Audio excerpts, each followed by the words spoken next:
Hello everyone, I am going to be explaining how to play SolForge today, making an educational video on playing the game and learning how to play the game with basic fundamental gameplay and strategy, not any too advanced tactics here. But first of all, let's get the game going. It is available through Steam, so you can open up a Steam browser, go to your games and view your game library. It'll be listed if you have purchased it already on the left, and you can start it up by clicking play. So once you get in game, you'll see the main menu for the game, and you'll have a bunch of options to go to the store, build a deck, and so forth. Let's go ahead and just teach you how to play the game and create a game. So once you want to start creating a game, you can look through all of your decks that you can select to play, as this is a card game. So I'm just going to use a basic deck to help explain and teach this to you. Once you've selected your deck, you have a bunch of opponent options you can play against. You can play against somebody online, a computer, or somebody offline. Let's just grab a computer and show you against a computer how to play. So if you play against a computer or an offline friend, you can choose their deck for them. Grab another basic deck just to show you basic functionality in the game here. Once you have it, you click the play button and get started. So once you start the game, you're immediately greeted with the game screen lobby battlefield that you have to work with. This is your hand at the lower bit of the screen. This is the cards that you have available to play. You have a 5-card hand at any given time, or the start of any of your turns. This is your life total right here. You start with 100 life. If you go to 0 or less life, you lose the game. So the objective is to get your opponent's life, which is right here, reduced to 0 or less.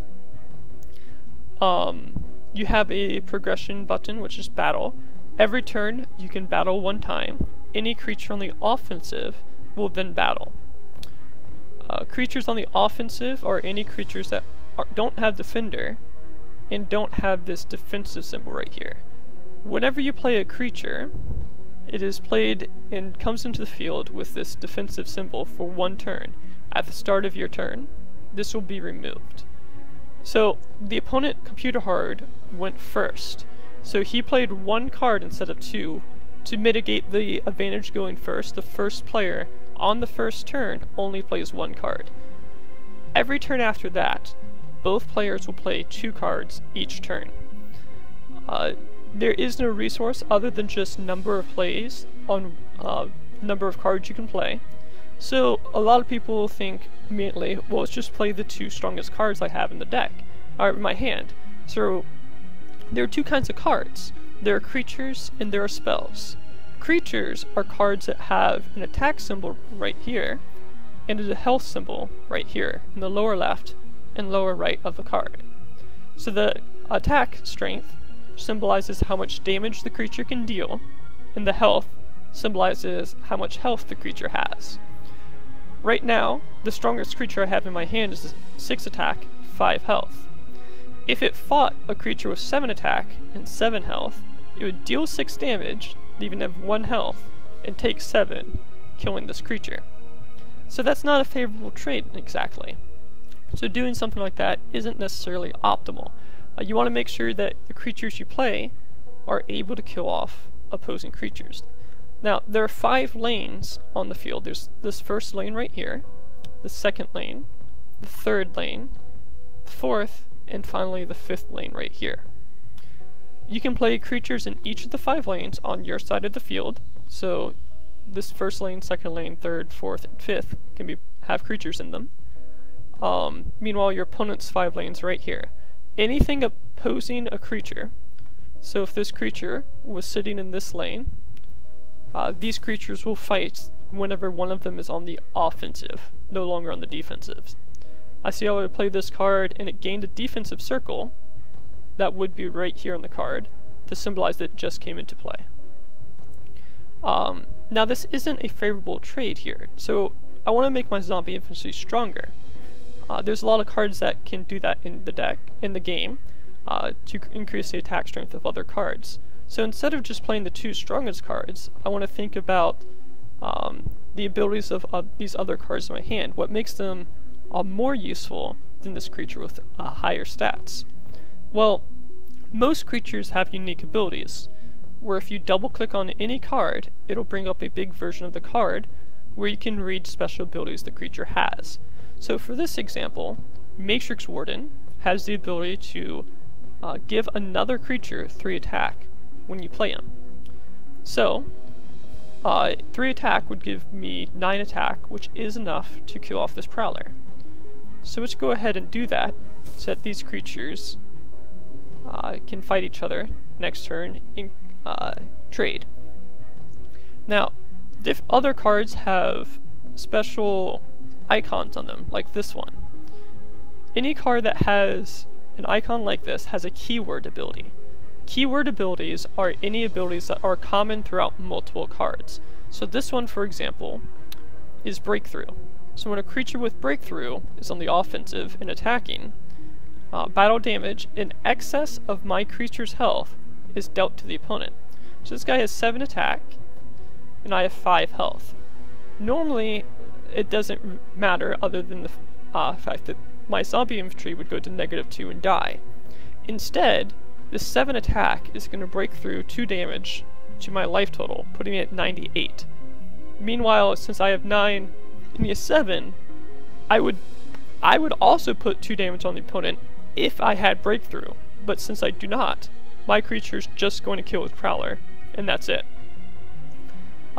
Again, since they're on the defensive, battle's not going to do anything here until the next turn. So we'll give the turn over to the computer hard. There, the creatures traded, and I took 2 damage. Additionally, I took additional damage because the computer played a spell called Lightning Spark, which just does 5 damage to a creature or player, which he chose to do to me. Now, here's another example of another keyword ability called Swiftness. Swiftness, or aggressive, enters the play on the offensive, so it does get that defensive symbol around it, preventing it from attacking. So that's something I want to make sure I don't take 3 damage from, so we'll drop another creature in front of it. Now, I can go ahead and play a spell as well. Ghastly Touch is an ability that reduces the attack and health of an opposing creature. So if I use that here, it's going to reduce it by -3 attack and -3 health, which will actually go ahead and kill this Mystic before combat even happens. So that kills off the Mystic, I don't even have to worry about him. It is always important just to keep track of the kinds of spells you're playing, and as you go and placing creatures in good spots. Placing the War Charger here wasn't really important since the Mystic was going to die before combat anyway, but as an example, something you can do. Now, this creature is another keyword that is mobility. Mobility allows you to move between lanes. Also, if you click a card once, it brings up a smaller version of the card so that you can just see the abilities on that one card. So you can click on the mobility and see it allows you to move between lanes when he's on the offensive. The D symbolizes defender, which means he never instigates combat. So I don't really want to just have the War Charger die, so I'm going to move him away from the Glacial Colossus, who's never going to attack me anyway. So otherwise, I have a few other cards I can play.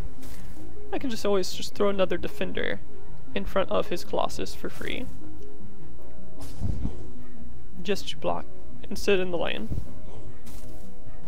Now, every 4 turns, your player levels up. So see, the computer went first and just finished its 4th turn, so it became player level 2 and is leveled up. Your progress towards leveling up is symbolized by this green bar here. On your 4th turn, it'll look like this and just be just before that number, symbolizing your player level.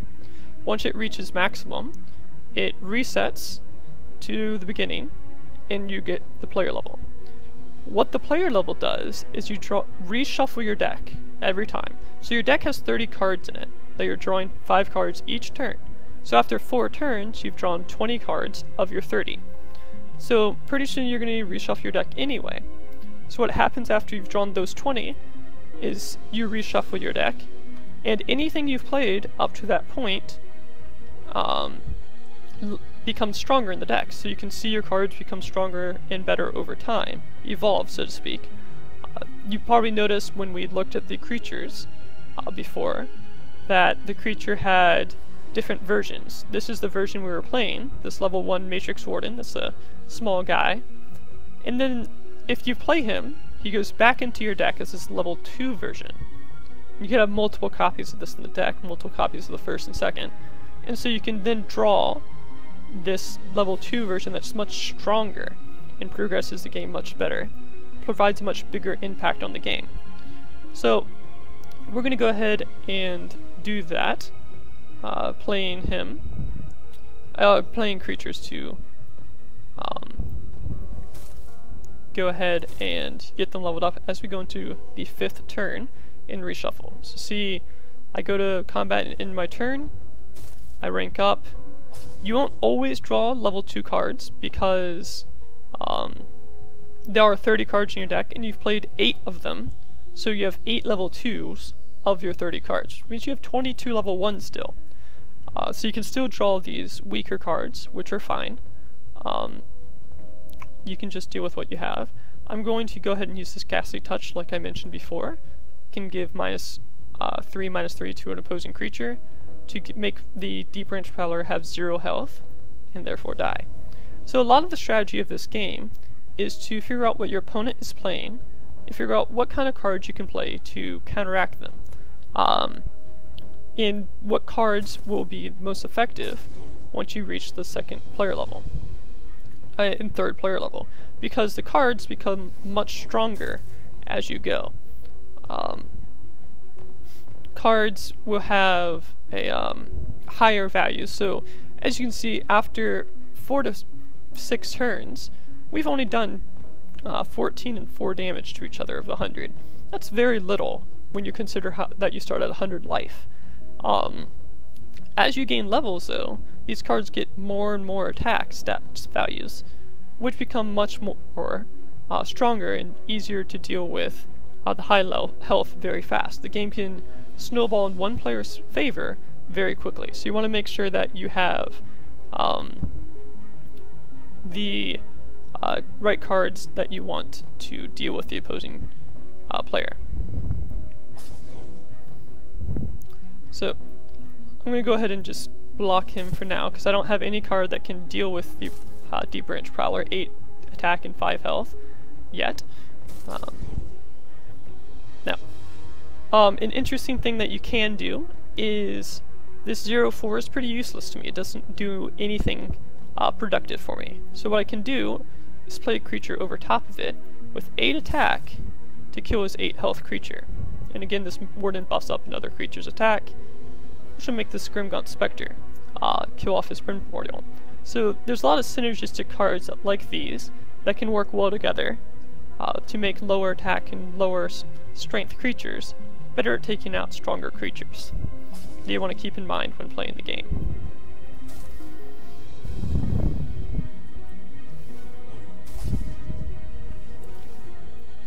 So again, he's playing a lot of aggressive cards that are just pushing damage on me early. So there's a couple of kinds of decks in the game. There are aggressive decks that just try to kill your opponent as quickly as possible and push through damage, while other decks play bigger creatures as the game goes on and weaker creatures in the earlier game. So these creatures are all bigger than the creatures he's playing, and so they're much stronger and give me advantage in that regard, whereas his creatures do additional damage to me. So it's a trade-off on how you want to play in that regard. So again, now we've reached turn 9, so we've reshuffled again and starting to see level 3 cards. We can go ahead and use Ghastly Touch, which is the level 2 version. Use -6/-6 instead. So the game will progress like this, continuing on until one player reaches 0 health. There's pretty much nothing new in the game at this point. You just keep going and see, as you can tell, over the course of 2 turns, I've done about 50 to 60 damage to my opponent. So the game at turns 9 through 12 is where the game really starts becoming significantly more involved. So you want to make sure that the cards that you play in level 3 versions are cards that are more effective against your opponent. And so here, the opponent's at 5 life, and we can just go ahead and attack and kill off the opponent. That's pretty much the basic way of how the game works. You're playing 2 cards a turn, you're progressing. Your creatures get stronger, and you can draw the stronger versions over time. The game gets much faster as the game goes on, and so you want to make sure that you have creatures that can effectively trade with your opponents while getting damage into your opponent.